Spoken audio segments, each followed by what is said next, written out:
Votation cantonale du 28 septembre 2025. Initiative populaire pour des loyers équitables et abordables grâce à des loyers précédents transparents. De quoi s'agit-il? En cas de pénurie de logements, les bailleresses et les bailleurs devront indiquer le loyer précédent lors d'un changement de locataire. Ils devront le faire par écrit en utilisant un formulaire appelé « formule officielle ».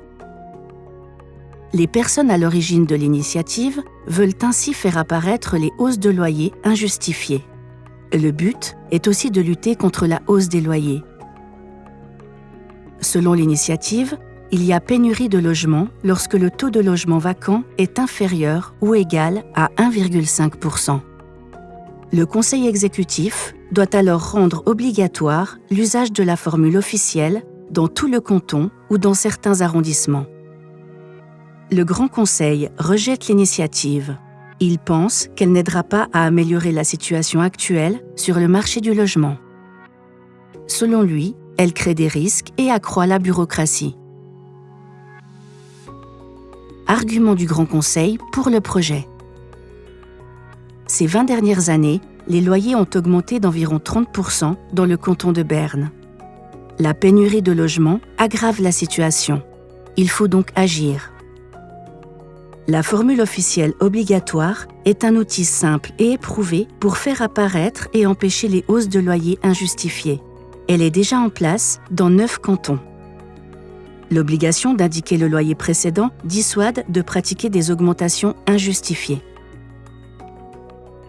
Argument du Grand Conseil contre le projet. Les causes de la hausse des loyers sont avant tout économiques.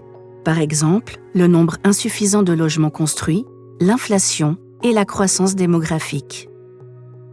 Bien que l'obligation d'utiliser une formule officielle ait été instaurée dans 9 cantons, son effet sur le niveau des loyers n'est pas attesté. Les loyers sont encore très élevés dans les cantons qui ont introduit la formule officielle obligatoire, comme Zurich, Lucerne ou Bâle-Ville. L'obligation d'utiliser la formule officielle entraînera un surcroît de travail pour les bailleuses et les bailleurs et potentiellement plus de procédures judiciaires. Par 84 voix contre 66 et 2 abstentions, le Grand Conseil recommande de voter non.